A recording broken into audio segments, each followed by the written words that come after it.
Oi, Tintin, come here. Oh, ano? Are you coming to the family barbecue? I already told you, Tito, I'm going to the working this weekend, full of appointments. Working appointment doing what? I have to show properties. I have so many Property. buyers and then sellers need me, Tito. We need you. The family want to see you. I know, but we already saw each other last weekend. Who's grandma? Lola. Lola made lumpia and pancit. That sounds so good, but I gain weight after that. It's Memorial Day weekend is in 2 weeks. Don't matter. You look beautiful. Tito, no, I already made the appointment, so what am I going to do? I know. Drop the intro.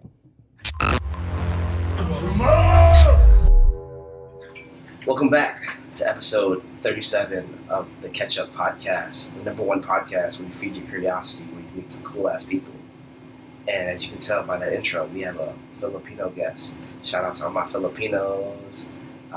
Today we have Christine Nieva. As you can tell by the intro, we're big on family here. So, but the biggest thing, I'm super interested in Christine today just because of her journey from becoming big into fitness, becoming a bikini competitor.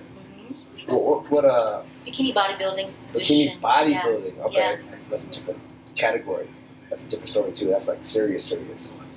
I guess it depends on the person. Sure, it can be serious. That's serious.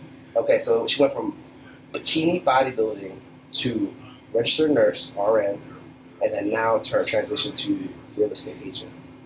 So my biggest thing, like that's just amazing just by itself. I just want to say I applaud you for that. Thank you, Bryan. That's crazy.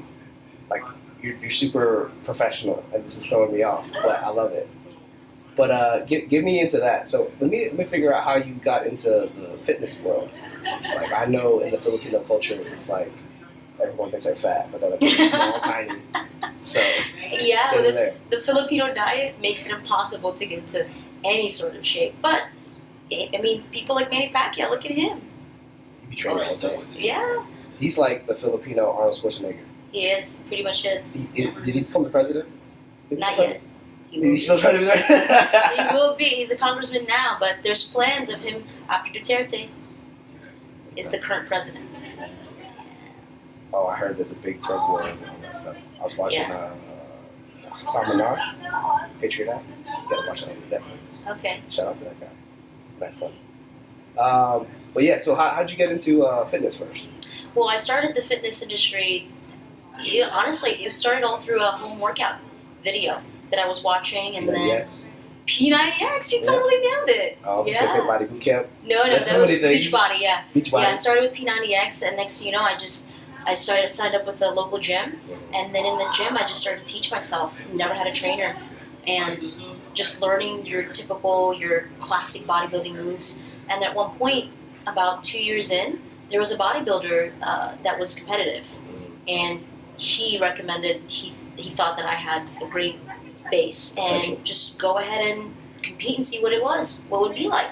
And I thought, no, you're crazy. Like, no way. Never in 100 years. Yeah. And then as he told me over and over again, I thought, what the heck? It'll be on my bucket list. Why not? Did my first one 2012. Had a lot of fun. Great learning experience. And then I did another one 2015. And that one was a great learning experience for me. Got in probably the best shape of my life. Could you say like that was like your first like awakening in terms of like career building? 100%. Like, yeah. 100%. Did you know like discipline prior to that? I did. I mean, I saw discipline from my family. Uh-huh. We didn't live in the U.S. since at all before 10 years old. Oh, you were born in the Philippines.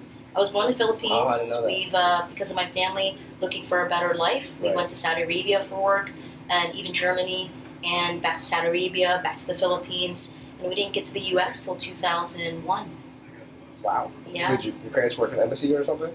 No, it was healthcare. My mom's a nurse, and my dad was a medical technician, so they always wanted a better way. So what grade did you come here? Like Fifth grade. Fifth grade? Yeah. So like Had a end of thick elementary accent. school. Thick accent. Yeah. Whole Dang. 9. So like you went to Esau. Of Esau course day. I did. Dang. Yeah. What kind of adversities did you go from there? What kind of adversities? Yeah, like Well, you you get had that a bully. culture shock. You know. Because I feel like with the Filipinos, there's a big culture in the DMV area that you kind of just fit in. Yeah, no, I did not fit in. I was actually a very awkward. What is that? Awkward duckling, right? Awkward duck. So I was Okay, exactly awkward that. In fact, I remember when I was in middle school and then specifically 6th grade, but 7th grade for me was one of the hardest. I just did not fit in. I was not that popular kid, and you know, when you're at that age group, friends are important. Fitting in is very important, Right. and being accepted. So when I had a lot of rejection, it was hard. But every day, I remember that being a moment where I just wanted to be a better person. Could you say you had like a chip on your shoulder? I did, for sure. Yeah. So that kind of got you got really into school, and I presume to get you into the RN world. Yeah. So you went straight from elementary school to middle school to high school, and then to the fitness world. And then, did you do the fitness stuff at the same time while you were going to college to be a registered nurse? Yeah. My first show was when I was in nursing school. I knew I wanted to be a nurse since I was like 12 years old. Wow. Well, actually, maybe younger. Well, maybe I was 5. My mom embedded in me. Yeah, you're Filipino, you're gonna be a nurse. Like, you have no other choice. Okay, Mom. And so, of course, that was all I knew. Girl. Yeah, I knew nothing about that. I knew no other job but that. Okay. So, right when I was in high school, there was a program where they partnered with University of Maryland College Park. Yeah. And I already knew I was going to be a nurse. Went straight to nursing school. And then from there, you said you were kind of burned out prior to the podcast actually being shot. You were overwhelmed. Like, how long did it take you to actually realize that? A year and a half in, when I was practicing as a nurse. Okay, so Yeah. like right after college, did you just jump in, find a job at a hospital, and then just jumped in, and a year and a half, you're like, I can't take it no more? Yeah, and that's when I started exploring ideas of what else is out there. All I know is you're supposed to work per hour. Right. And it wasn't until one of my nurse colleagues in the operating room, while they were having surgery and we just had some downtime, he gave me Rich Dad Poor Dad. That book to me opened my mind because I never knew you could be outside of just an hourly. Okay. So when I started reading that, my mind just was blown away. Yeah. And I started researching what are some entrepreneurial things I could do. Yeah. And the first thing I got into was network marketing. I knew nothing about sales. Did you but join like Cutco or something? Not Cutco. I did. There was one called Market America. I did it for about 6 months. Okay. I told myself I was going to get the top of it, and that lasted for 6 months. And then after that, that was when I got into. It led up to my second bikini show, Okay. and that show I learned so much about myself, and I wanted to pursue some sort of business with it. So I started my own company, meal prepping for clients, of course, personal training, and even cooking for them in their own homes for a service. They just had to buy the groceries and I'd cook. Okay. And I did that for some time, and then I realized I think I wanted to do something more I could scale. But how did you like? My biggest thing for most people, like entrepreneurs or people who aspire to be entrepreneurs, they don't even know how to start that. Like, Yeah. Did you just like for me? I use like LegalZoom, and I was like, boom, boom, boom, got it all done. How did you even like think about like I'm gonna start my own company? Because for me, as a hustler on the side, I'm like, I just did it. I was like, hey, Yeah. I charge you this amount of money for my services, and I just got it going. I never went like the legal kind of route. I see what you're saying. I was surrounded by the right amount of people. Maybe not an amount, but I had one person that at least told me and believed in me. I think Exactly. for it was one of my best friends. Okay. So when he saw the potential in me, he had a lot more belief in me than I did for myself. Yeah. And when he saw that entrepreneurial side, he just said, you should go for it. He just started planting these seeds in my head that you can totally be successful at that fitness industry. So he was just a really good support system. Absolutely. I think any person who wants to delve into anything entrepreneurial, you've got to have the right support system. No one is ever a success without someone behind them. Someone or several people. Interesting. No one is self-made. I think everybody has some backbone because someone believed in them. Okay. Dang, I'm on the opposite route of that. Like I mean, I'm pretty sure there's a lot of people who believe in me, but then there's nothing really like pushing me forward. It was more just me figuring out and just being creative. That's amazing. But so in the terms of you like getting fed up, like what were the things? Cause I know I talked to a lot of nurses as well. Like what are the things that you kind of went through? Like I just can't take it anymore. Well, definitely the long work hours, the physical aspects of it, and I think a lot of it had to do with the toxicity of work. I think when people stay with their career when they feel very happy with it, Right. and when you're with the right group of people that are supportive, it helps with retention. For me, I found that. I found a mix of people that supported me at the workplace, but at the same time, I had a lot of hurdles with it. And those hurdles just added over time. And I just knew that no money was enough for me per hour, whatever the case was, Okay. to help me stay in the business. So you in felt the like industry. you were more valuable than what they were paying you, kind of thing. That was your biggest Possibly, motivator? yeah. But my biggest motivator was to, I would say, just work for myself. I didn't want anybody telling me what to do anymore. I knew that no matter what input I put in for any line of work, it wasn't always appreciated, and I wanted that initiative that I put in to pay forward. And I felt that that was going to be the case with being an entrepreneur. And you in couldn't handle business. like having a boss type of thing. Yeah, I thought I could work under somebody. Yeah. But then after years of just being in school and also working for someone or being under management and being told what to do, it chips away at you after some time. I learned that it wasn't my personality anymore. Okay. So then how did you find real estate from there? I found it on accident. Okay. So a lot of the commute I used to do as a nurse would be, so I would work 40 hours a week. That was my clock in and clock out. But my commute was an hour to and an hour back. So that's in total almost 50 hours related to nursing. And what I found that really was those, I was listening to a lot of podcasts. Ever since I read Rich Dad Poor Dad. Your commute? Yeah. I started looking through like what are other people doing as their side hustle. And I found a real estate investment podcast. And I started listening to that. And after about a year, I thought, let me just go ahead and get my real estate license because I need that because I wanted to flip houses. I mean, you know, everybody watched on HGTV and No, you they can don't kind of really show you visualize it. HGTV What, that's what's wholesaling. yeah, So you got really the details. I got, okay, well I really You're got skipping into, some steps here. okay, I really got into bigger, one of this pretty big real estate investing forum website Okay. called Bigger Pockets. Right. And what I liked about it was that you could invest and make your money work for you passively, Right. residually. Yeah. So that's what caught me. And I thought, well, what better way than going with real estate? Because it's such a time and time again a great investment. Yeah. And so I thought, let me try wholesaling. So I did wholesaling. I did house hacking on my own house, my first purchase. And So when you got your own first house, did you self-represent yourself or? no, I had my cousins represent me because I wasn't licensed yet. Okay. Yeah, I was in the works of being licensed. Gotcha. Yeah. And then next thing you know, another family member needed my services as a realtor, and then I thought, you know what, I like this better than the other things I had in mind. So I had like this plan that I wanted to do this type of real estate, this niche, this niche. Next thing you know, it was actually residential sales. That's what I really enjoyed. Okay. Yeah. Dope. So then now, like, because you're helping me buy my next house, Right. my next property too. So like, one thing that really attracted me to you was just like your thoroughness and your attention to detail. Like I didn't even have to like go through the numbers myself. You kind of did it for me, and I appreciate that. Like, how did you learn that on your own? Like, how long have you been doing this?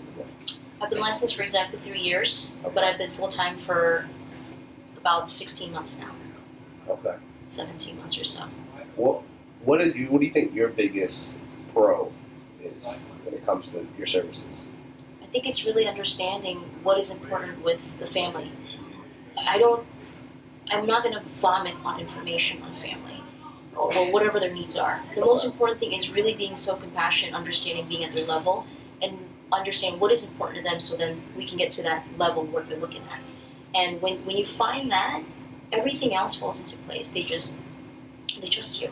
And Yeah. for me, learning that, when they give me that hand that I can hold, it's Yeah. kind of like when I was a OR nurse. When I was walking them before surgery, before they went to sleep, I would always tell them that you're in good hands. We've got the right team. You're gonna wake up, and everything's gonna be great. And it's the same thing. All those principles, being compassionate, it's the same principles. It's not about customer service. It's about really caring. So I think when you really convey that to any family, whether you're a bachelor like yourself, or a married couple, or someone who just got engaged, have no idea what they're doing, or someone super real estate savvy with numbers, I can relate because I just need to know what's important for them. And Okay. you have to care. So like you kind of use everything in your past to kind of bring it all together. Of course. Because like you had the self-discipline to create your own work ethics and like work structure through, I want to say, like your bikini bodybuilding days, and then also with your OR days, like your registered nurse days, kind of help kind of nurture and nurse people along the way to the real estate world. And I want to know like the beginnings. Like one thing I really appreciate about you is that you have your own loan officer who you kind of work with hand in hand. Because I had my first property that I bought, he actually had one as well, and it made everything a lot more seamless. And I want to say, how did you meet your loan officer? So for other real estate agents. Yeah, so I have a preferred lender. We're not necessarily partnered, but Oh. what I really recommend a lot of his services because of the same work ethic, the availability for clients, understanding them what their needs are, and making it sense to them. And a lot of this, I had found that it's important to find the right people that have the same work ethic as you, because then you're on the same page when you need something for that client. Because at the end of the day, if I have someone in my network that can make me look good, but on the different side of wherever that transaction is, whether it's a loan officer, title company, inspector, whatever it is, it reflects everything on me. Right. So when I found that loan officer, it was actually through the gym.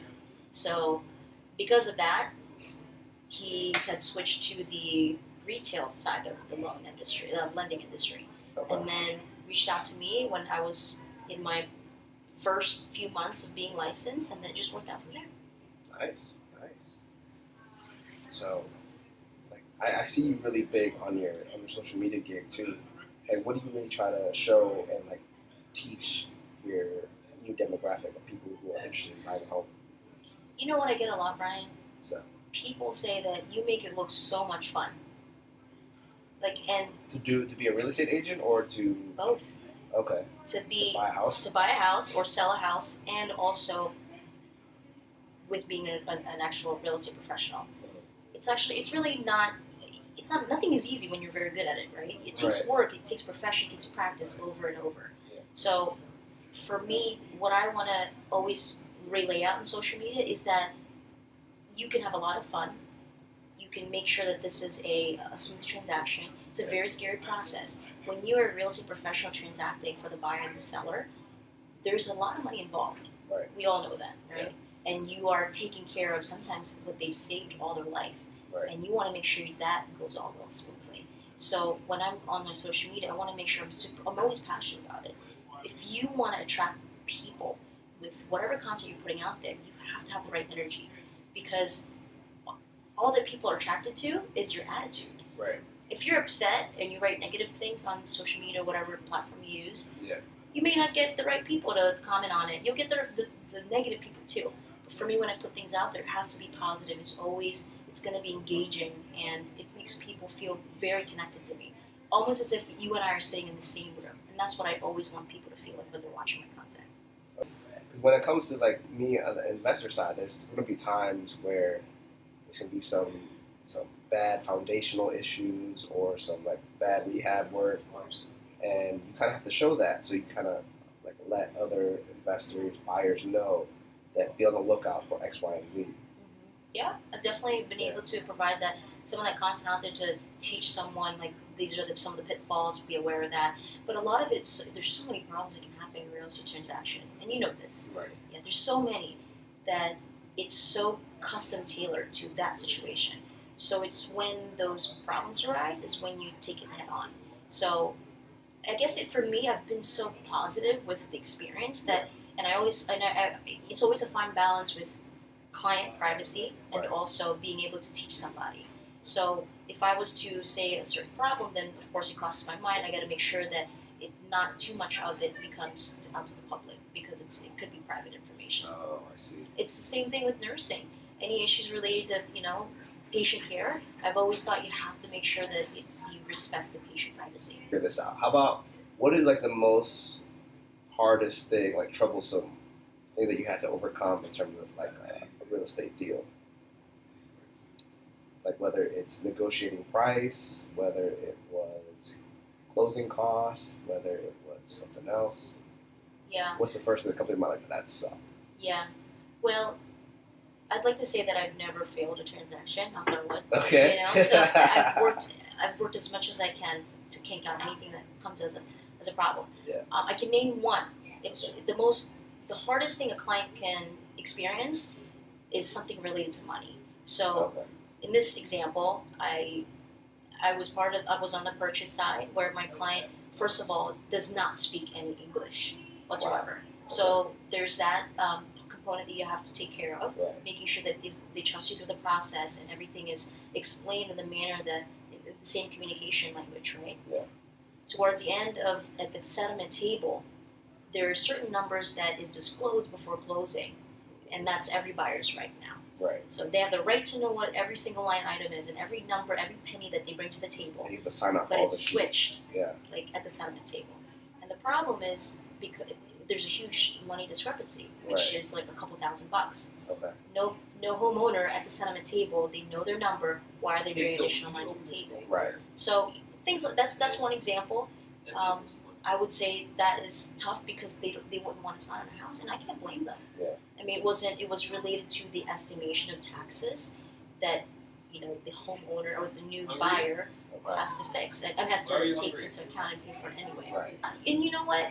When the real stresses in real estate are, to me, I don't really get flustered. I feel that I can control stress a lot because I've faced life and death situations with patients. So whenever I had this amount of threshold, everything else is manageable. One thing that really strikes me interested is life and death situations. I always want to know whenever I meet a fellow hustler entrepreneur, normally they had to face some type of very traumatic or life or death situation that kind of I gotta change my ways. But I feel like you did it. You kind of just knew it off the get. Am I wrong? I did. Well, maybe not life and death for a patient, but for myself personally, yes. Yeah. It was definitely like a switch, just like you said. Right. That's when I thought I gotta circle back on my life. What am I doing? And that was when you were RN? I wasn't a part-time nurse. Uh-huh. I had switched eventually from full-time to part-time, Okay. and I was a part-time real estate agent. And I got into a car crash. Oh. Yeah. I had a brand new vehicle, a new SUV. It was only 2 weeks old. And I had my lender with me in the passenger seat. And we were going to go pick up a client at the Metro Yeah. for closing. And landed into an intersection, and poor judgment on the other vehicle decided to just crash into me, and I snapped my arm. My whole right radius and ulna were smashed. It was totally fractured. It was closed. No skin rupture or anything like that, but that accident for me was life-changing. It was a blessing in disguise. Yeah. I always like to think positive. Right. So, of course, I lost function of a lot of things. And as you know, you're into the gym. Yeah. The first thing you think of is inconvenience. You Right. can't do, first of all, basic things Yeah. or get yourself changed. And then the idea that you can't go do your daily thing that you enjoy, which is exercising and weight training. But for me, that accident was a wake-up call to say, all right, you've got one life. This is your second life. Even though you broke an arm, they love the extent of the damage in the car. The chiropractors and the surgeons and any physician had said you should have gotten worse injuries. But I know something was there to protect me. I know it. I mean, I don't know what you believe in, but for me, I believe that something was there to shield me. Yeah, I definitely believe the same thing. When it comes to for some reason, I'm still here and I'm just doing good things, and good things keep happening to me. So I might as well keep it rolling. Yeah. So now I've got 2 plates, 12 screws on this arm, and I mean, I still feel it, of course. I mean, you can actually feel the plate in here if you actually put 2 fingers in here. Okay. And then during winter, it of course freezes, and it's a little uncomfortable, but it's manageable. I didn't lose a leg. Nothing happened to my face. Yeah. So that accident, that life and that situation is what woke me up and said, I gotta really choose the things that make me happy. And that's when I decided, I think it's time for me to say goodbye to nursing. And I went full-time into real estate, just faith. And also, of course, making sure that I had a predictable business by then. Okay. Let me know about the logistics side of things. How do you figure out numbers so fast, and with the housing market? What do you do for research and demographics in the area? So there's several resources. I mean, one of the biggest resources would be the MLS, Mm-hmm. multiple listing system. So that's where there's a lot of golden data from your property values, what it was for that certain year, and then what is in that subdivision, what are they projected out to be. So, for example, I've studied several counties, and specifically to, like, for example, Montgomery County, Maryland, it's, let's say 2%, 2.5% every year is the appreciation. But if you go to Nova, immediately it's at 3%. It's just the way the market is. Meaning, if you bought a house $100,000, every year you should gain about $3,000 on top of the sales price, just for basic numbers. Okay. That's one. And then we have other resources out there. I mean, if you didn't have access to the MLS like I did before, I wasn't a realtor yet, I used Zillow a lot. I used Sold, and then I was just always looking for more information. I was always curious. I feel like I do that too. If I didn't use my savvy skill to find realtors to get me into the MLS to figure out exact numbers, then I probably would do the same thing, or I did do the same thing. But what would you tell someone? One thing that I help people with is like personal finance. Do you do that at all, or do you kind of just like let people come to you when they need the home type of thing? Both. I mean, it's understanding everybody's needs in a full picture. So it's understanding, like, what is it that they're. It depends on their needs. It's so custom tailored to that. Right. I have to have that conversation. So I have to understand, like, where are their credits for? How much money do they have in the bank? Is their family gifting them? And when you take all these pieces and put it into like a storyline, then I can make the recommendations. How often do you get that like super in their dream world couple or person who wants like this amazing mansion but they can't afford it, and you have to like break the news to them like you kind of don't fit in that category yet? Yeah, I mean I would say it's often, especially if it's a family that maybe has not researched the market, but they have this amount in the bank, and like we want this, and we have this checklist that we want to hit, and you can always say, yeah, absolutely, we can do that, but these are the houses that show at that price range. Right. You just let the facts speak for itself. I never correct anybody. Right. I always what does it say? Show them rather than tell them. Okay. Yeah, so you let them learn it for themselves, and because that's how I would want to be treated. Right. Because when you get to that level where you are taking care of their feelings, of course, you have to find the facts and then present it that way, and then they can make their own decision.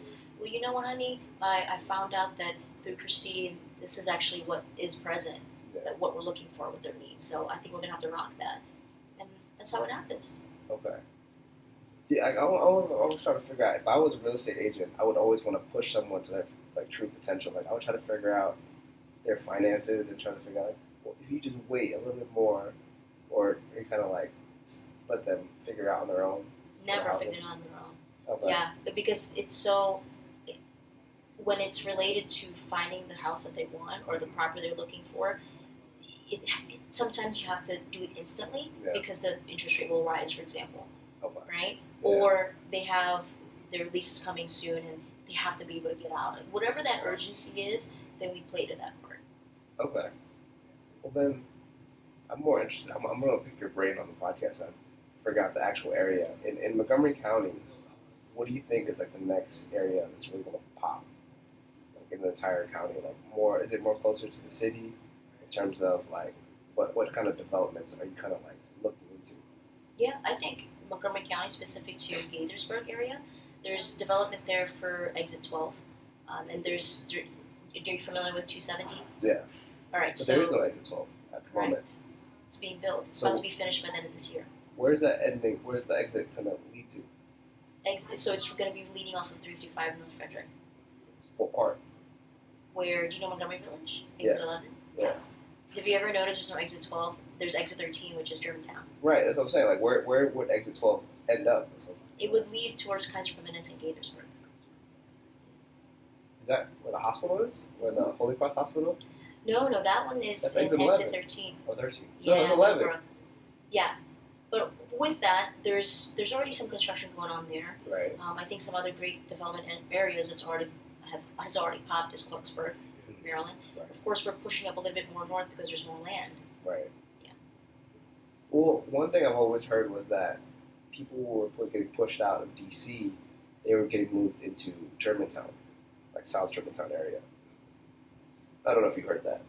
So you're saying that certain neighborhoods in DC Yeah. are The one that getting like gentrified. correct. Moving Yes. To Germantown. Yes. / like Lanham. So like, is that north? West? Maryland? Yeah. Yeah. Yeah. You know geographically better than I do.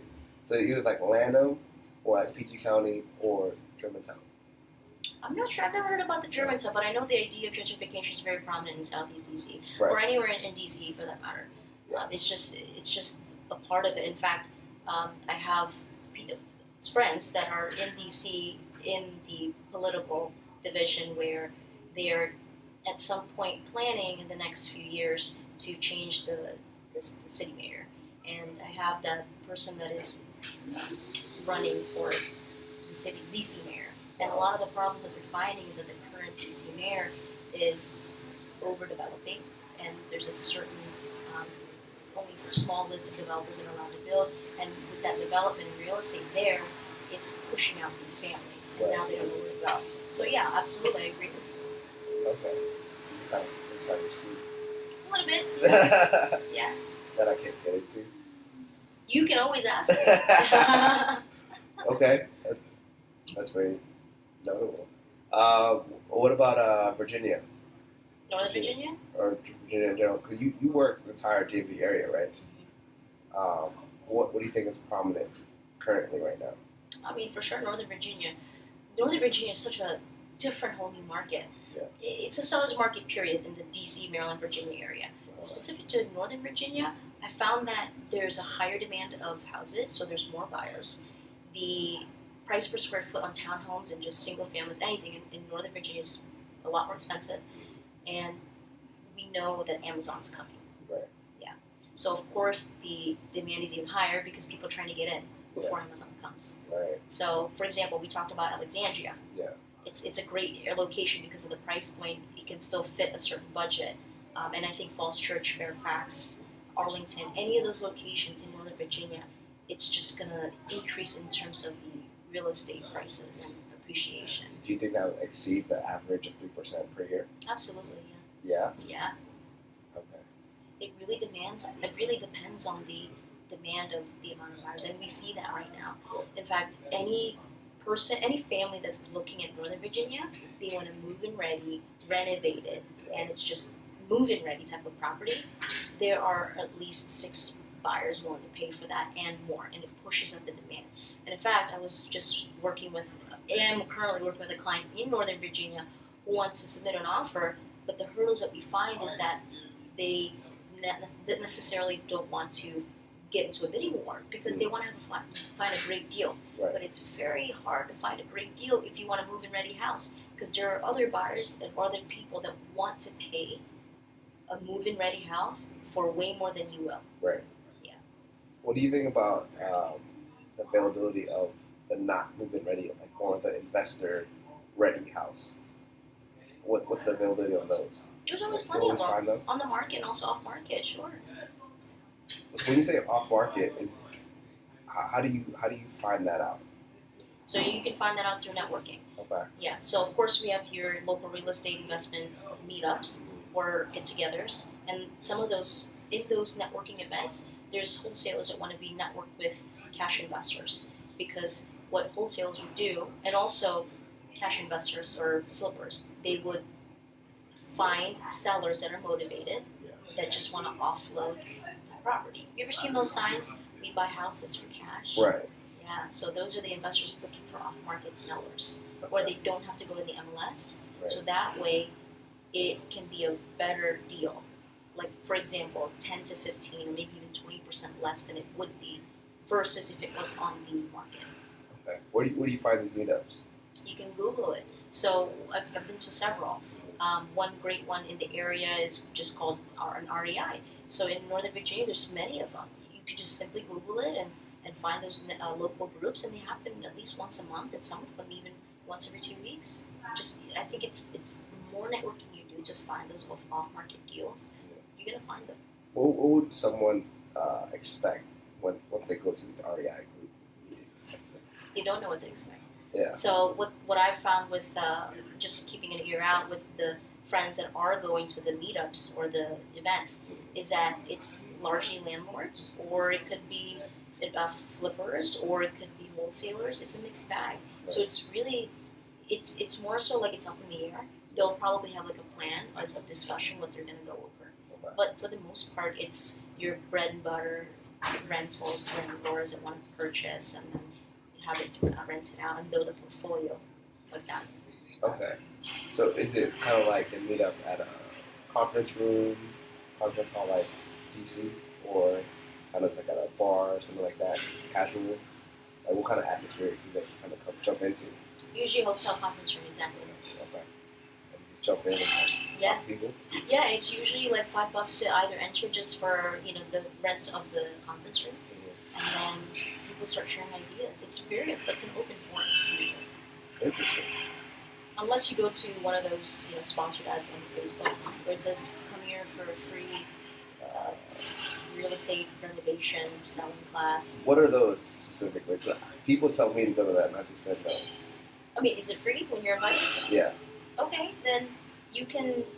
Those are just seminars. They're free seminars, but of course at the end they will have their value that they give, which is, hey, if this interests you, we can have a class for you to learn how to find the homes, learn the funding, how are you gonna analyze that purchase, and then what profits should you be looking at when you're selling. I'm more on the side. I'm very skeptical sometimes when it comes to like big, large group meeting type of things. Yeah, so in that case, a nice local real estate networking group would be even more perfect for you. How often do those happen? Well, I guess it depends because it's all depending on the host. So maybe like once a month. There's a lot out there. Did you ever host one? What? Did you ever host one? I thought of it. No, I thought of it. I just haven't come around it. So I feel like you have a very close niche group of realtors that are very well knowledgeable, and you guys have personalities to make it big. And that's just me seeing from their point of view. I think that would be awesome. I think I agree with you. There's so many ways to go about this business, but I think the more honed in and focused you are with finding that niche in real estate that you can do, you become better at it. You bring so much more value and not be as straightforward. So when you say niche, what is your niche? My niche is largely with residential real estate, specific to first-time home buyers, move-up home buyers, first-time home sellers, and of course, some investments for sure. Okay. So one question I ask like all my guests is like, who are the top 5 people that you associate with, and how do they affect you? Could you answer that? You don't have to say Top 5. names. Yeah. Could be less. Could be less. Yeah, very, very Okay. close. Give a small circle. Very, very small circle. Okay. If you were to name like how they're associated to you, what would you say? Significant other, mother, brother,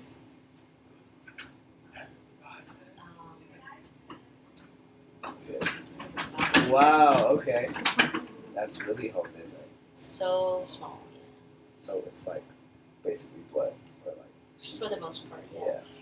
I think that the more, it's very easy to listen to a lot of people, but the closer and closer that number of mouths that you listen to, Right. the more focused you can be. Eliminate distractions. Correct. Everybody has their own opinion, and you have to kind of like feel for who you can fit in terms of what their message is. Because when you listen to that message, you can be going to one direction, but then when you listen to another direction, then of course, it's going to affect you differently. Well, I'll tell you this. Depending on who's watching, if it's an aspiring entrepreneur, I think that I'm just starting out. Yeah. Even though like you said, you found that I'm good at this or whatever the case is, I thank you for that. But I'm always keeping my head down and want to make sure that I'm always a good student. I'm never going to say I'm an expert at this, expert at that. I know I'm not perfect. I know I don't know everything. Because there's no ceiling with this industry. In fact, with my local real estate business, it's a lot of fun for me and I enjoy it. But then I started branching out last year, towards the end of the year, into international real estate. And I think that when I started putting it out there, it's like, oh man, that looks like a lot of fun. Yeah. There's way more to this industry. And when I started traveling abroad for work, for real estate, specific to Asia Pacific, then that's when I learned, like, oh man, I thought I was thinking big and doing a little bit bigger.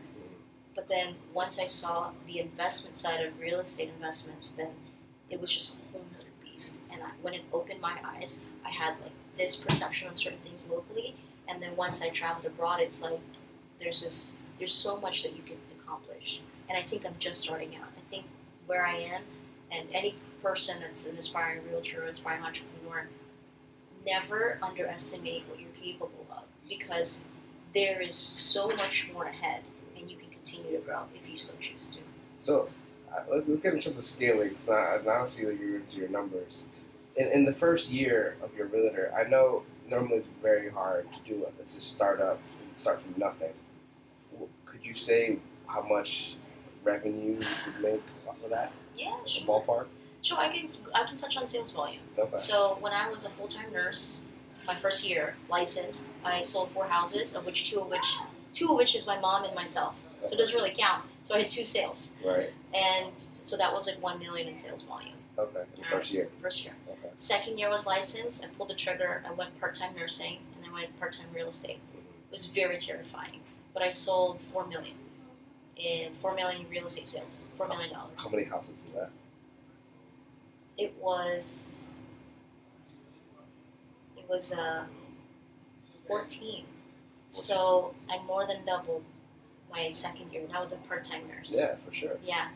And then my first year full-time, Last year. correct, 30%. was last year.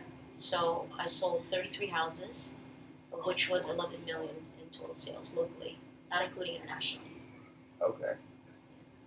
So, in terms of that networking, how did you build your network and find these sales? Because I know a couple like startup realtors, they put their information out there, but they don't know how to convert actually. Sure, yeah.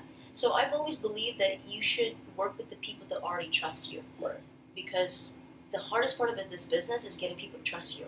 Right. But the people that already trust you are the people that you know. So I think you should always start with your friends and their family members and ask them for support. Look, I just started my business. I'm super excited. I'm looking for families to help. I know you trust me. You can count on me when we're doing this transaction, etc. So that is probably the best way in, is working with the people that you already know.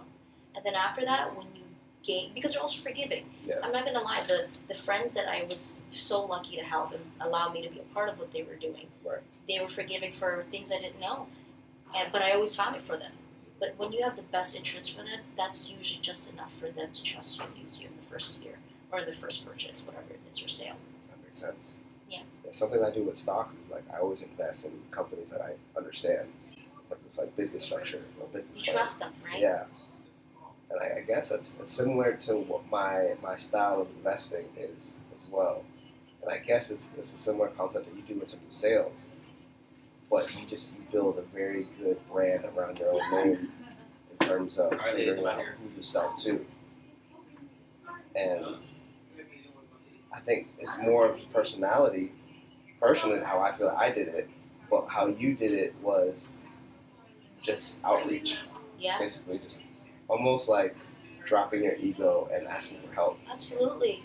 I never. Even though you're helping them. Absolutely. Yeah. And there's a saying, like, fake it till you make it. Yeah. I didn't really believe in that. Right. I was honest with people. I said, I'm a part-time nurse, and I really want to get up my real estate business, and I'm looking for family help. You can trust me, because I do the same thing with the surgery side. Yeah. And me being so honest and transparent, people love that. Versus if I wasn't making, let's just say I didn't make sales. Right. And, I just said I have this house going on, blah, blah, blah. But actually there's no sales. And that's fine. It depends on the personality. But I always believe that if you're honest and transparent with people, and you're genuine and authentic, they'll hire you. They will see how you just want to help them. Yeah, I definitely want to speak on that for sure when it comes to having a side gig first. Like, you don't have to go, like, dive in the water on the deep end immediately. Because you kind of, like, wean your way in. It took you 2 years of part-time work to, like, okay, I think I'm done with nursing and I'm all in, I'm ready. Yeah. And don't know. It's just more of how did you build that self-awareness to figure that out, other than the accident? It was really just an accident.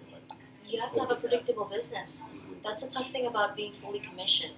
There's working on commission only. Yeah. So I had basically a 9 to 5. I had a paycheck, and it was consistent every hour. No matter what I did, it was consistent. Whether I was not motivated, whether I was super motivated that day, I had a paycheck. Right. And it's safe, it's secure, but I wasn't happy. So the way I figured it out, Bryan, was that I needed to make sure that I saw 6 months straight of real estate income, which is basically a closing a month for me. Okay. So when I saw that consistently, and then the accident happened, the accident was the icing on the cake to say, it's time. Yeah. But I also had to piggyback on, was I getting closings? Am I okay enough to live and eat on my side gig, and at the same time, like, just catapult myself? And when you can answer those two things, one, does it make you happy? And two, are you actually being able to create income so you can live? I had a mortgage for myself.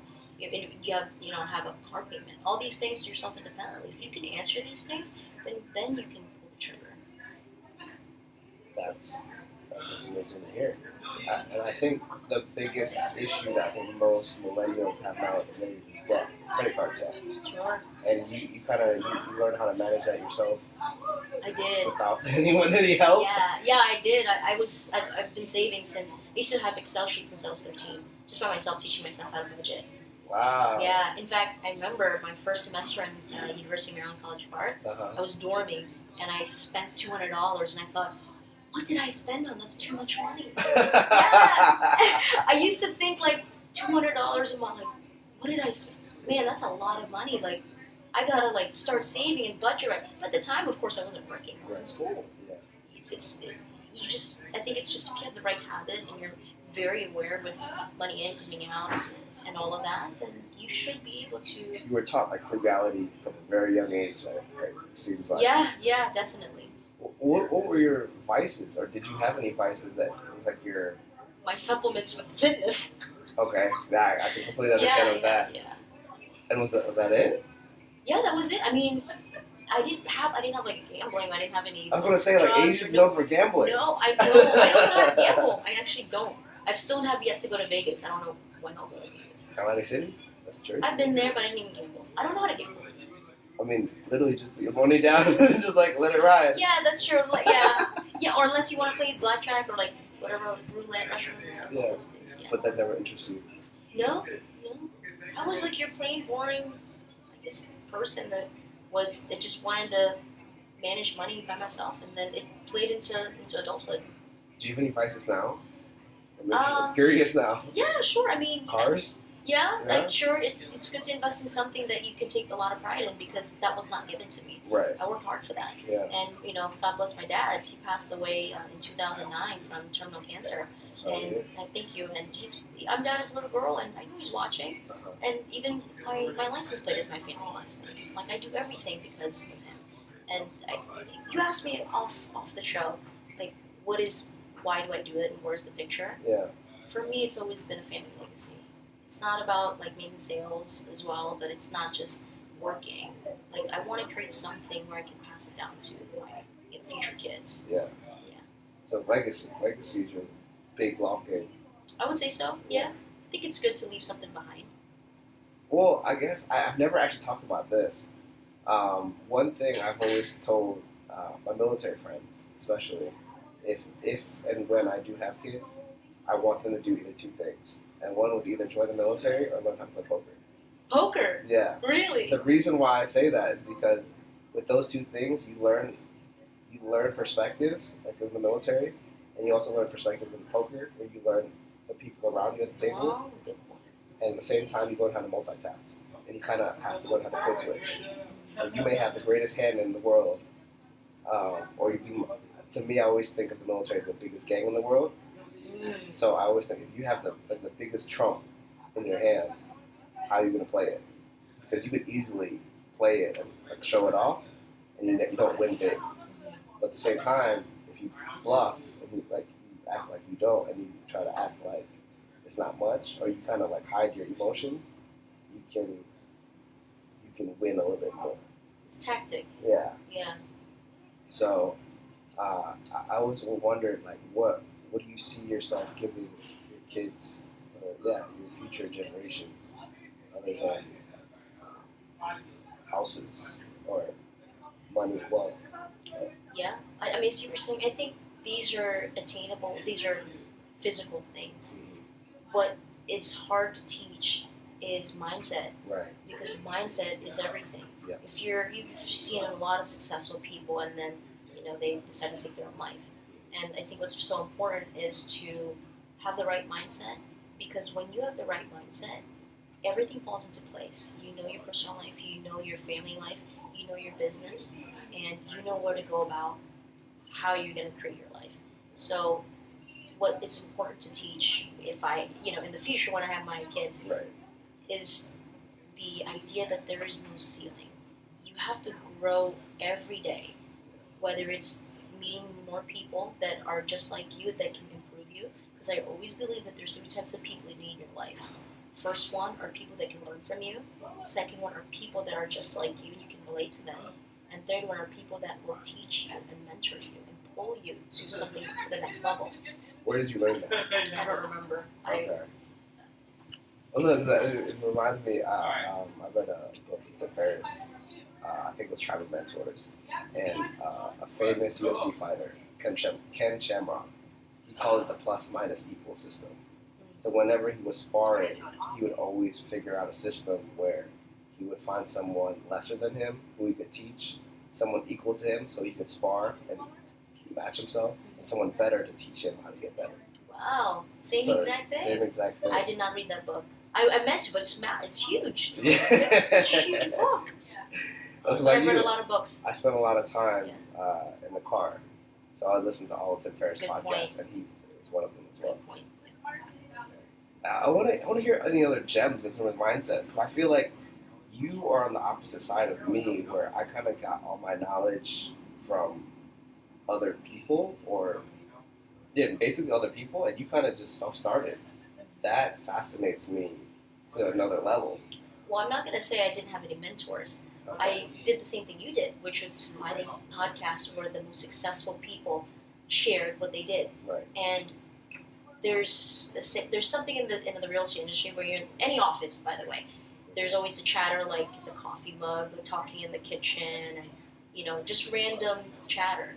And I remember I was so motivated to be full-time in real estate, I did not want to be in the office. So I worked a lot by myself, because I knew that I only had this amount of days off when I'm not being a nurse, and I need to do everything possible in those precious hours to get in as much as I can, either making calls or following up on certain friends or clients, things like that. Yeah. And when I became so intentional with it, all I realized was I didn't want to network with other realtors locally. I didn't have time.